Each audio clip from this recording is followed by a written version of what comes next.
Dragi prijatelji, u večerašnjoj emisiji ću na vaš zahtev obraditi jedan slučaj koji je izuzetno potresan. A desio se 2006. godine u Topčić polju u blizini Zenice, Bosna i Hercegovina. Sve je počelo jedne srede, 14.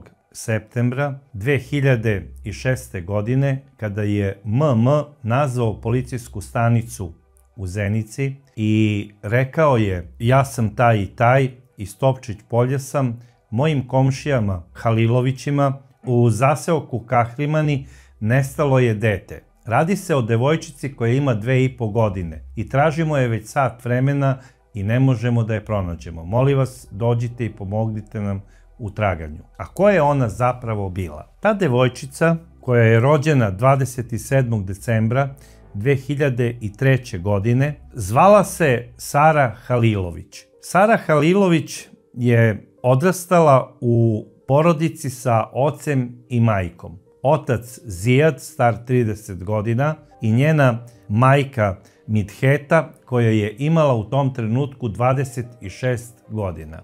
Ova devojčica Sara, ona je odrastala sa svojim roditeljima u kući svoga oca Zijada. Otac Zijad je radio u nekoj preradi drveta, pretpostavljam u nekoj pilani. On je odlučio da napusti posao građevinskog radnika jer je hteo da bude sa svojom porodicom. Ranije, dok nije njegova supruga Midheta ostala u drugom stanju, odnosno u blagoslovenom stanju, oni su zajedno putovali po celoj srednjoj Bosni, malte ne od gradilišta do gradilišta, gde god je Zijad radio. Onog trenutka kada je Midheta zatrudnela, oni su došli u njegovu kuću. I Midheta nije radila ništa, ona je bila domaćica i bila je zadužena da čuva dete.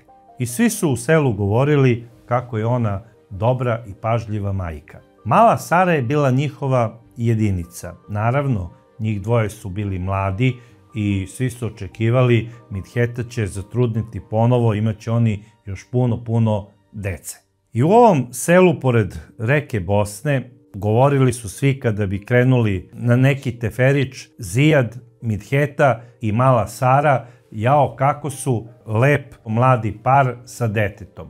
I tako su zaista i izgledali. Oni su iz istog sela i znali su se malte ne od detinjstva. Sara je bila isto srećna, volela je i oca i mamu, bila je presrećna kada je u njihovom okruženju, osjećala se sigurnom i najviše je volela kad su svo troje zajedno. A obožavala je i njihovog psa koji se nalazio u dvorištu, jer je Sara pored njega naučila i da hoda. I ovaj pas je obožavao Saru. I on je ispašće na kraju jedini najiskrenije i voleo malu Saru. Taj pas inače bio je onako baš krupan pas, najverovatnije neki mešanac, zvali su ga Medo, inače to je šarov, onako šaren je, imao je nekoliko boja. Bio je dosta agresivan pas. Kad god bi prošao neko od komšija ili bilo ko od ljudi, on bi onako baš agresivno lajao i prosto je delovao kao da će svakog trenutka da se otkine s lanca, da preskoči ogradu i da napadne tog prolaznika. Znači, branio je kuću kao pravi onaj opasni čuvar. Sada, to je jedini pas u krugu od 100 metara, bar tako kažu komšije. Doduše, ni komšiluk nije veliki i to je sve onako u nekom krugu od 100 metara. Pored njih prolazi jedan puteljak i onda vozi dalje prema planini, odnosno prema Husein potoku gore. Sada, šta je bitno da kažem za ovog psa? Njega su svi čuli i kada bi neka ptičica preletela, svi su čuli ovog psa. Uvek.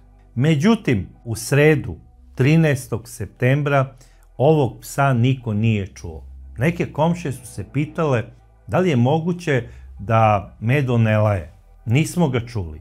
Međutim, šta se dešava dalje? Ono što su svi čuli uveče u 7:15, to je velika buka iz dvorišta porodice Halilović. Otac Zijad, koji se vratio s posla oko 19 časova i 15 minuta i njegova supruga Midheta počeli su da viču i da dozivaju komšije kako bi im pomogli da pronađu njihovu devojčicu Saru. Jer po kazivanju roditelja Sara je nestala iz svoje kuće dok je majka Midheta bila kod komšinice da gleda neku seriju. Ona je tamo bila nekih 30 minuta, kao stalno je nešto nadgledala da vidi kuću gde se nalazi devojčica, jer kako je rekla, Sara je uspavana, ja sam došla da ogledam seriju, da popijem kafu kod tebe, a očekujem i da se Zijad vrati s posla. I šta se zapravo dešava? Svi su u šoku, prvo komšije. Kako nema devojčice? Ko je mogao da po kazivanju majke Midhete da ukrade devojčicu iz kreveta? Jer prvo, majka Midhete je rekla, nema mi deteta. Izašlo je iz kuće i nestalo je. I svi su rekli, daj ljudi, smirite se da vidimo oko kuće, da pogledamo svuda gdje bi mogla devojčica da se sakrije. Ona je mala, možda se sada sakrila, možda u štali, u seniku, u nekoj pomoćnoj zgradi. Možda nas sada posmatra i smeje se. Jer dete je dete i samo njemu znanih razloga može da se odluči na tako nešto. Dolaze malte ne svi iz Topčić polja i počinju da traže devojčicu. Ta potraga traje punih sat vremena. I oko 20 časova i 15 minuta komšija iz Topčić polja poziva policijsku stanicu grada Zenica i kaže, ljudi, molim vas dođite u Topčić polje, mojim komšijama Halilovićima nestalo je dete. Policija stiže posle sat vremena, dolaze i pripadnici posebnih jedinica, kreće potraga za devojčicom u toku cele noći, pristižu jedinice sa psima, došao je veliki broj i dobrovoljačkog sastava iz Zenice i iz okoline. Policija sada vodi ovu akciju potrage za Sarom Halilović i naravno i komšije koje su učestvovale u celoj ovoj priči sada slušaju instrukcije policije. Policija je krenula odmah i operativno da radi, da prikuplja podatke šta je to moglo da se desi, kuda bi mogla devojčica od 2,5 godine da nestane i ko bi mogao da ukrade devojčicu od 2,5 godine. Sutra dan potraga je trajala malte ne do podne i policajci, a i rezervni sastav vojske koji se priključio u potragu za ovom devojčicom, došli su do zaključka da dete od 2,5 godine nije moglo da ode beskonačno daleko. Može da se nalazi samo u krugu kilometar oko kuće. Sve su to znači oni pregledali, videli su da nema deteta. Policajac, odnosno inspektor iz Zenice koji je vodio ovu akciju, naložio je posebnom timu da ispumpaju i vodu iz septičke jame koja se nalazila u dvorištu porodice Halilović, zato što je inspektor počeo da sumnja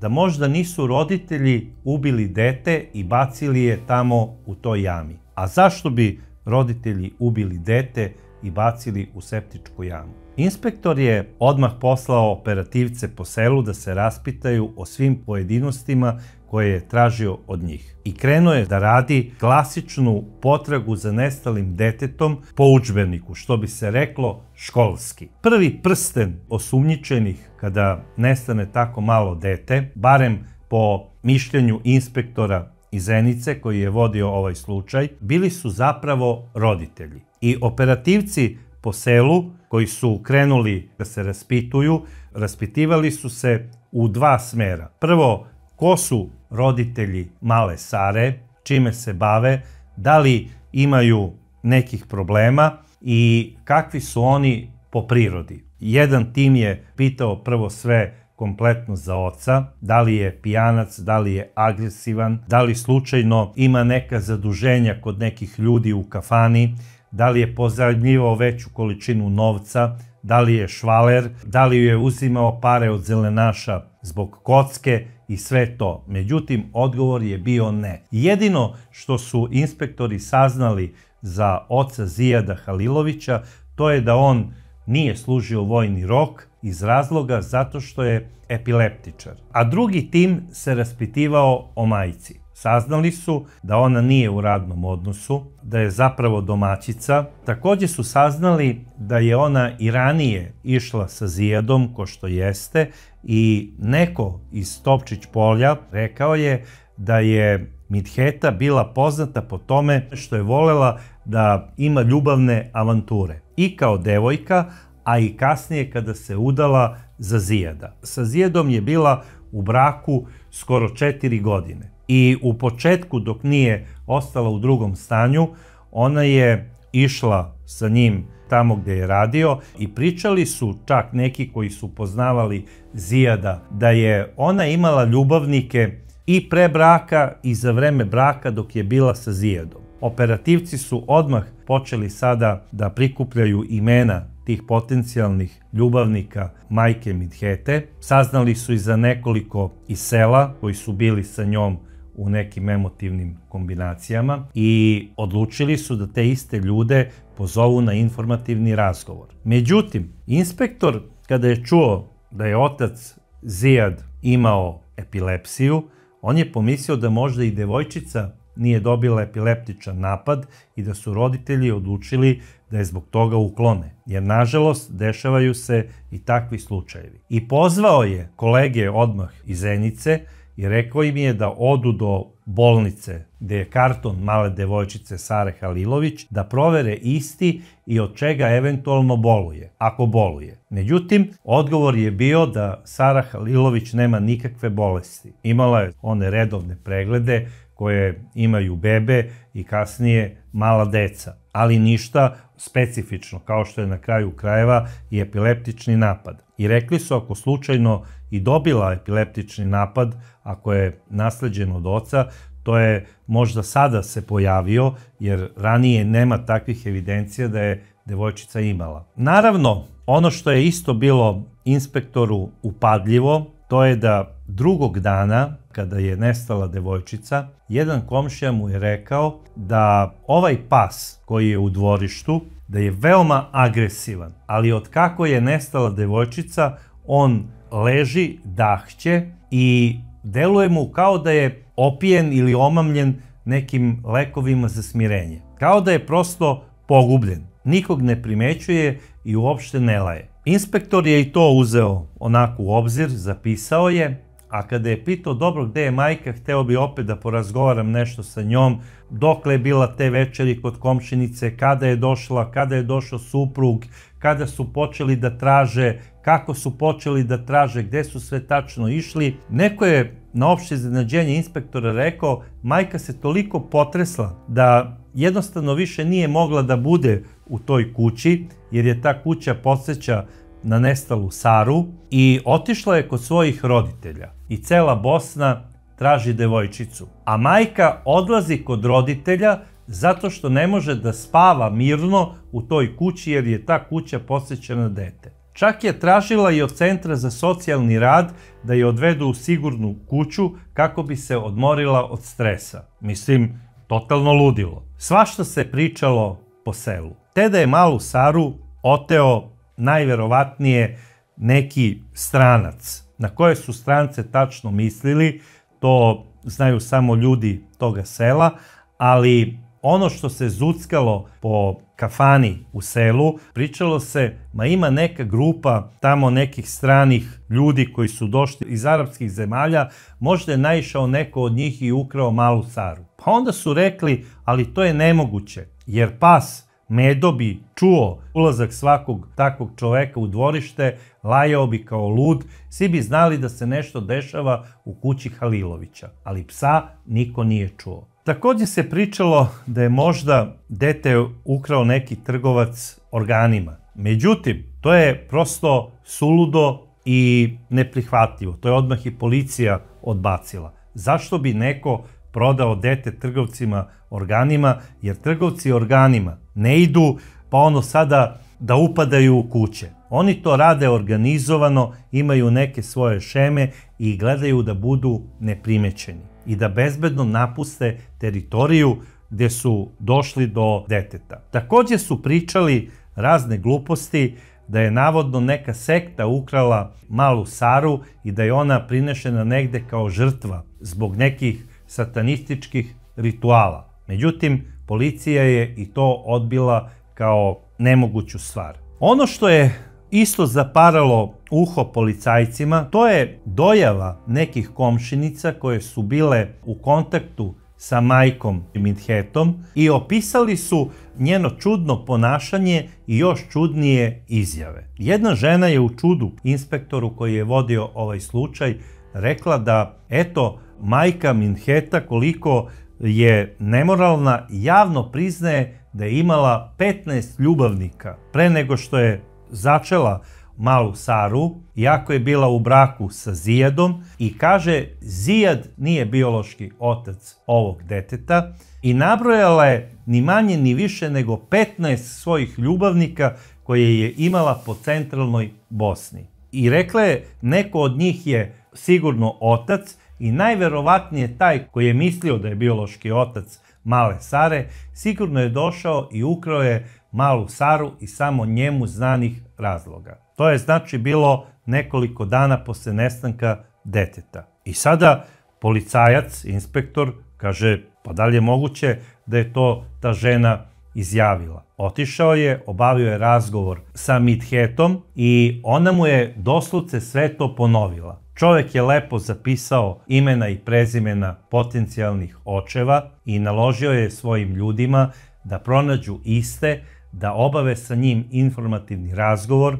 da uzmu njihov DNK i da provere da li imaju sigurni alibi za dan 13. septembar. I naravno, policajci su priveli 15 osoba koji su bili na spisku. Urađeno je sve onako kako je rekao inspektor, a pored njih privedeno je još 20 ljudi iz sela koji su imali na ovaj ili onaj način neke kontakte sa porodicom Halilović. Između ostalih, priveden je poslodavac Zijadov, obavljen je razgovori sa njim, sve ono što je interesovalo policiju, ovi ljudi su rekli. Međutim, osumnjičenog nisu našli među njima, čak i među onim potencijalnim očevima, jer su svi imali sigurni alibi za taj dan. Šta se dešava dalje? Potraga traje i dalje u tom prvom stepenu osumnjičenih su roditelji. Otac Zijad je nekoliko puta dobio epileptični napad i više je proveo u narednih 10 dana u bolnici nego kod kuće. Veoma se sekirao i plakao je zbog nestanka male Sare. Dok majka, kada bi došli policajci kako bi uzeli neku dodatnu izjavu, onda bi se prosto upustila u neki flert sa njima. Smeškala se, odgovarala je na pitanja kao da je u pitanju neka glumica ili pevačica i kao da se radi o nekim pitanjima što se tiče estrade, a ne o pitanju nestanka njenog rođenog deteta. Ponašala se mrtvo hladno, kao da se to nešto nije ni desilo. Čak se inspektor i zapitao da li je ova žena normalna i da li je možda pod nekim lekovima. Pitao je da li koristi neku terapiju i da li je uzela neke lekove za smirenje onako na svoju ruku. Rekla je ne i da bi dokazala to inspektoru, rekla evo ja ću sada popiti jednu čašu rakije, da li ste možda i vi gospodine za jednu rakiju? On je rekao ne, ne pijem dok sam na dužnosti i prosto je bio zgranut. Potraga se nastavila i opet su krenuli sa proverama po selu. Čovek koji je rekao onu priču drugog dana o psu, sada je ponovo ponovio inspektoru i rekao je da je počelo nešto čudno da se dešava, da je pas ustao, više ne laje na nikoga, stalno gleda u pravcu Huseinovog potoka, to je tamo nekih kilometar iza kuće Halilovića, i zavija. I to mu je čudno. Kaže, kao da nešto predoseća, kao da želi nešto da nam kaže. I šta je sada uradio inspektor koji je vodio ovaj slučaj? Rekao je svojim ljudima da odvežu psa i da krenu isto sa službenim psima za ovim psom, gde bude on išao. To je bilo tačno 2 nedelje od nestanka Sare Halilović. I pustili su psa. To je bio 27. septembar. Pas je krenuo, krenula je i ekipa i čitav tim iza njega. Gde ide on, tu idu i oni. I pas je pravo išao prema Huseinovom potoku. i odveo je ove ljude čitav kilometar do jedne jaruge i počeo je da laje i da tužno zavija kada je došao do jednog mesta. Prosto je legao i kao da je počeo da plače. Inspektori su sa službenim psima krenuli napred i posle 20 metara naišli su na jedno udubljenje u kamenu koje je bilo prekriveno nekim lišćem i granama. Kada su pomerili to lišće i grane, ukazalo se na njihovo opšte zaprepašćenje telo male devojčice. To je zapravo bila mala Sara Halilović, koja je bila u tom udubljenju, koje kao da je prosto iskopano u kamenu, ali to je bilo prirodno udubljenje, i bila je zatrpana lišćem i granjem. Bila je naga. Policajci su bili u šoku. Po naredbi tužilaštva urađen je uviđaj na samom licu mesta. Takođe je odmah izdata naredba da se uradi rekonstrukcija samog nestanka, kako je devojčica mogla da dođe do tog mesta. I naravno izdat je nalog za obdukciju na sudskoj medicini u Zenici. I to je i urađeno. Obdukcijski nalaz je stigao odmah do inspektora koji vodi ovaj slučaj. Veštaci sudske medicine su utvrdili da je devojčica preminula najmanje 13 dana pre pronalaska tela. Strašna vest za sve one koji su se nadali da će mala Sara biti pronađena živa. I ono što je bilo najstrašnije za sve ljude u Topčić polju, a bogami i u celom Zeničkom kantonu, to je da je mala devojčica zadavljena. Sada su počele špekulacije ko je mogao da zadavi malu Saru i zašto bi je zadavio. Takođe su odmah među prvima koji su se javili zapravo bili roditelji. Otac je rekao: mi nemamo neprijatelja, to niko ne bi mogao da uradi. A majka je opet rekla: to sigurno može samo da uradi biološki otac. On je hteo da ukrade dete i da ga odnese. I najverovatnije da mi se osveti iz ovog ili onog razloga. Sada, majka Midheta je krajnje postala sumnjiva policiji. Stavili su je na mesto broj 1 kao eventualnog počinioca i čekali su zapravo nalaz DNK analize. Ono što je isto bilo interesantno, inspektoru se javio i jedan policajac koji je učestvovao u pretresu kuće prvog dana po nalogu tima i rekao je da su pronašli i jednu crnu kesu koja je bila nekih 100 metara od tela devojčice, a iste takve kese je video u podrumu i u ostavi kuće gdje su radili pretres, zapravo u kući Halilovića. I rekao je takođe da je i ta kesa poslata kako bi se uradila DNK analiza na istoj. I sada, kada je inspektor sve to čuo, rekao je 99% je majka umešana u ubistvu deteta, možda nije ona ubica, možda je zaista imala nekog pomagača, i tražim da kuća u kojoj se nalazi bude 24 časa pod policijskim nadzorom. Pratili su gdje se ona kreće, da slučajno negde ne ode, da ne pobegne ili tako nešto, i 3. septembra stigao je izveštaj DNK analize.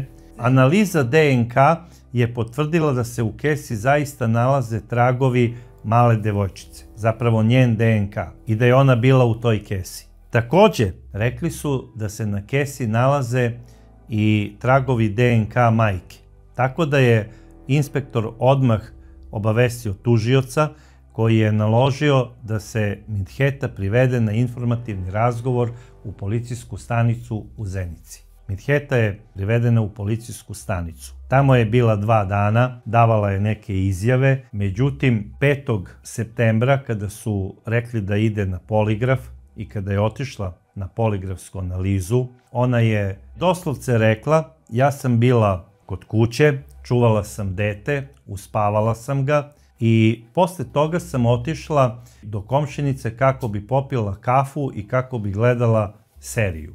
Iz njene kuće sa prozora sam nadgledala i naše dvorište. Ništa nisam čudno primetila i kada sam se vratila kući, ja sam zapravo videla da je mala Sara napravila veliki nered po kući, mene je to iznerviralo, nekoliko puta sam je udarila, polomila sam joj i zub, ona je progutala taj zub, počela je da se davi, ja sam pokušala da joj dam veštačko disanje i Sara je preminula. Također je rekla da to kako je ona posle dospela do Huseinovog potoka, ona nema pojma jer tamo nikad nije bila. Kao da je htjela da kaže, nju je tamo odneo neko drugi.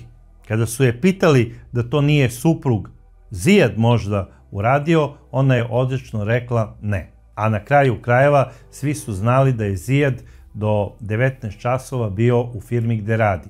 Imao je sigurni alibi. Također, ono što je isto bitno, posle nekoliko sati, u drugoj izjavi majka Midheta kaže da je malu Saru kada se vratila iz komšiluka zatekla kod Senika, nekih 30 metara od kuće. I da se iznervirala zašto je mala Sara izašla kod Senika sama, uhvatila ju je za vrat, a posle toga je otišla po crnu kesu i stavila je u istu. Sada, u trećoj izjavi, ona isto to kaže, ali kaže da je malu Saru iz nepoznatih razloga uhvatila za ruku i povela prema Huseinovom potoku i da ju je vodila tako nekih 500 metara. I onda je počela da je tuče na jednoj njivi. I dalje se ničeg ne seća. Sada, kada je majka spomenula ovaj Senik i kada su policajci tamo otišli da pretraže isti, zaista su naišli na tragove i biološke, a i materijalne. Pronašli su cuclu male Sare Halilović. Također su, ispitujući zemlju, naišli su na jednu malu baricu koja se isušila i utvrdili su da je zapravo to od mokraće male Sare. Ona se tu upiškila. Sada, zašto bi dete na tom mestu ispustilo cuclu i zašto bi se upiškilo? Moja pretpostavka je da je zapravo tu zadavljena mala Sara. A zašto se ne uklapa ova priča? Pa zato što jednoj ženi, konstrukcije kakva je zapravo Midheta, je potrebno najmanje sat vremena da po takvom terenu sa teretom od 12 do 15 kg koliko je imala mala Sara, da pređe 1,5 km. I potrebno joj je najmanje 20 minuta da se vrati posle toga. Idemo na sat i po vremena odsutnosti iz dvorišta, a možda čak i 2. Kada je i priznala da je ona sve to uradila, ne uklapa se vreme od 15 minuta. Ona je najverovatnije ovu priču izvela oko 14 časova ili 15, možda i 16 časova, a pre toga je omamila psa. Zašto je omamila psa? To je sada već sasvim neka druga priča, odnosno možda prva. Možda je ona kod tog Senika imala sastanak sa nekim svojim ljubavnikom, koga nije htela da oda, a koji nije hteo da oda ni nju. Možda je ona pre toga uspavala psa, da ne bi lajao na tog eventualnog ljubavnika. A posle kada je uspavala psa, uspavala i devojčicu. To je ona popodnevna dremka, posle ručka. I sada devojčica spava, ali u jednom trenutku se probudila, videla je da je sama, da nema mame, izašla je kako bi se igrala sa svojim omiljenim psom. Došla je do njega, ono što je primetila, da se on njoj ne raduje, nego spava. Pokušavala je da ga, probudi na sve moguće načine i onda je čula neke glasove koji dolaze iz pravca Senika i otišla je. I možda je tamo zatekla mamu sa nekim čikom koga nije smela da vidi. I tu ju je ispala i cutlica, tu se dete i upiškilo. Posle, da li je neko pomogao majci Midheti, ako više mogu da je zovem majka, nego ovoj ženi, da li je eventualni, ljubavnik pomogao da se dete odnese do Huseinovog potoka ili na neko drugo mesto, pa je kasnije telo premešteno, bez obzira što ima stotine ili hiljade policajaca koji tragaju za nestalom Sarom Halilović. To nije utvrdila ni policija Zenice. Ali ono što znam, to je da su sada imali bar priznanje majke, razlog i motiv nisu imali ni policajci, niti su mogli da objasne zašto bi to uradila ova žena. Ovu zadnju varijantu koju sam naveo, da je možda Sara zatekla sa nekim čikom koga nije smela da vidi, odnosno sa maminim ljubavnikom, je meni nekako najprihvatljivija. A na kraju majke ne žele da odaju svog ljubavnika i sada prosto nije mi jasno zašto bi se desio ovaj slučaj ako nije imao neki takav povod. I sada, bilo kako bilo, tužilaštvo i policija su imali priznanje ove žene da je ubila sopstveno dete, podignuta je optužnica i počelo je suđenje posle 3 meseca. Ovo suđenje je između ostalih pratio i zenički istraživački novinar Adnan Džonlić, koji je fotografije i navode sa ovog suđenja objavio na svom blogu. Kada je počelo suđenje posle 3 meseca od ubistva nesrećne devojčice, ono što je sve zaprepastilo u sudnici, to je pojavljivanje majke Midhete. Kada su je dovele 2 zatvorske čuvarke, ona je između njih stajala i koketirala je sa novinarima i čak se smejala. Možete da zamislite osmeh majke ubice. Nijednog trenutka, i pored priznanja koje je izrekla i na tom prvom 15-minutnom pojavljivanju, ni jedne sekunde nije pokazala tragove kajanja zbog onoga što je uradila. I svi su bili šokirani. A ona je nastavila da se smeši i onog trenutka kada je u sudnici njen suprug Zijad dobio ponovo epileptični napad. Pao je i naravno vozilom hitne pomoći prebačen je u Zeničku bolnicu. Svi su bili šokirani njenim ponašanjem. Jedino što im je bilo malo lakše, to je što su znali ko je ubica male Sare. Jer u početku meštani njihovog sela bili su u prevelikom strahu. Ko to otima i ubija decu? Jer niko nije mogao ni da pretpostavi da recimo majka može da ubije sopstveno dete. Ali evo, sada se pojavljuje i majka koja se smeši. Naravno, posle ovog pojavljivanja i posle velike bure koja se digla, novinari su posebno bili besni i tražili su da se promeni član po kome se tereti majka Midheta za ono što je uradila. Tražili su da se goni po članu gde može da se osudi na najstrožu vremensku kaznu, odnosno na 40 godina zatvora. Jer po članu na koji je izvedena na prvo ročište, mogla da dobije maksimalnu kaznu 20 godina. I šta se dalje dešava? Da bi izbegli možda situaciju pritiska javnosti i da bi možda rizikovali tu najstrožu kaznu, odbrana majke Midhete je predložila tužilaštvu nagodbu. I na opšte zaprepašćenje svih, tužilaštvo je prihvatilo nagodbu.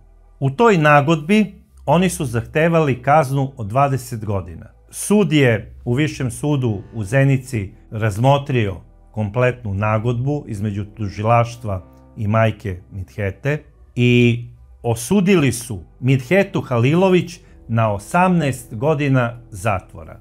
Bez obzira što je ona priznanjem krivice mogla znači da dobije ovih 20 godina, sud je smatrao da je 18 godina da je primerena kazna i da će ona uticati i na majku, a i na druge koji možda eventualno razmišljaju da urade ovako nešto strašno. Smatrali su da je ta kazna stroga i pravedna. Međutim, posle ove izrečene kazne u Višem sudu, odbrana majke je uložila žalbu Vrhovnom sudu. Tako da je na Vrhovnom sudu u Sarajevu ponovljeno suđenje i tu je smanjena ova kazna sa 18 na 15 godina. Posle izrečene kazne, bez ukidanja pritvora, Midheta Halilović je poslata na izdržavanje kazne od 15 godina. I ona je ovu kaznu izdržala. I ona je sada slobodni građanin. Međutim, koliko savestan građanin, to samo ona zna. Da li se ona na tom izdržavanju kazne pokajala za ono što je uradila svome detetu? Ja to baš i nisam siguran, ali ono što isto znam, to je da je na tom ročištu, kada joj je kazna smanjena sa 18 godina na 15, ona je rekla kajem se i rasplakala se. Tako da te suze koje je pustila pred Vrhovnim sudom Bosne i Hercegovine su joj donele 3 godine slobode. I to je po meni loša poruka za sve eventualne počinioce. Uradite nešto najstrašnije, rasplačete se kao ludi i umanje vam kaznu ili vas osude na najmanju vremensku kaznu. Da je to znala Midheta na prvom suđenju u Zenici na višem sudu, umjesto što se smešila i koketirala sa novinarima, da je plakala, da je čupala kosu i da je rekla kuku mene lude šta uradi svom jadnom detetu, da je ne znam šta radila, da je histerisala, da je možda pala kao njen suprug i da počne da se trza kao da umire, možda bi dobila i onu najmanju kaznu za lako ubistvo, a to je 5 godina zatvora. Bilo kako bilo, Midheta je izašla na slobodu sa 41 godinom života, ako je izdržala punu kaznu. Ako je dobila neko skraćenje, izašla je i ranije. Ona sada ima 45 godina života. Možda je sada srećno udata, možda ima i dete koje je rodila. Ili možda sada nekom svom mužu čuva njegovo dete iz prvog braka. Ja to ne znam. Ali ono što znam, to je da ja ovoj ženi ne bi poverio da čuva ni kokoške, a kamoli decu. Jer sa takvim osobama se nikad ne zna. Sada, ako je u međuvremenu zaista stupila sa nekim čovekom u brak i ako ima dece sa tim čovekom ili čuva njegovu decu, ja toj deci želim svu sreću ovoga sveta. I da žive 100 godina. Također, za ovu ženu mogu samo da kažem da bez obzira i da se resocijalizovala, ovako nešto što je uradila ne sme biti zaboravljeno. I o ovom slučaju mora da se priča, bez obzira što se desio pre 19 godina. Jer, nažalost, ovakvi slučajevi nam se dešavaju i stalno nam se vraćaju kao neko prokletstvo i onda nas ponovo sve zaprepaste. Prvo, nestalo nam je dete, tražimo ga. Posle, pronađeno je dete i na kraju ubila ga je majka. Bilo je ovakvih slučajeva nekoliko, ne samo u Bosni, nego u čitavom regionu. A da recimo Sarino telo nikada nije pronađeno, pitanje je kako bi se ovaj slučaj završio. Možda bi se pričalo da je Sara sada recimo živa možda negde u Patagoniji, tamo u Argentini i čuva recimo krave sa nekim nemačkim iseljenicima, jer su je kupili kako bi je usvojili, jer nemaju dece. Ko zna, svašta bi se pričalo. Ali pre svega moram da pohvalim zeničku policiju kada je ovaj slučaj u pitanju, jer brzom akcijom i ispravnim radom i pronalaskom tela, a i izvršioca ovog krivičnog dela, sprečili su razne špekulacije i nagađanja. Pre svega, sprečili su da novinari vode jedan reality program oko nečijeg nestanka i, ne daj Bože, kao u ovom slučaju, ubistva.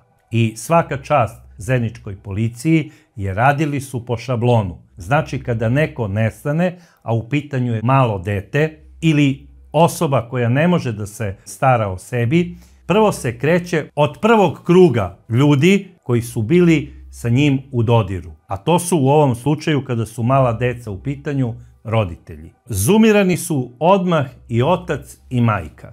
I od mogućih, recimo, ko zna koliko pretpostavki koje su imali, majka je bila u prvom planu. I to se pokazalo kao tačno. Za ljudski mozak neprihvatljivo, ali za rešavanje ovakvih strašnih krivičnih dela, što se tiče policije, to je sasvim moguća opcija. I obično se kreće od te pretpostavke. I neka rad zeničke policije bude na neki način uzor svim policijama u regionu. Jer tako se radi, po knjizi, ne može drugačije. I lekari kada leče, ne leče kako to rade šamani, nego onako kako su učili u školi, na fakultetu, po knjizi. Dragi prijatelji, ja znam da je mnoge od vas ovaj slučaj potresao jer znam kada su u pitanju mala deca da ste svi posebno pogođeni time. Ali ja sam ovu priču morao da ispričam, kako ne bi bila zaboravljena. Bar što se tiče mene i mog kanala. A vas kao pratioce istog do sledeće čudne priče pozdravljam.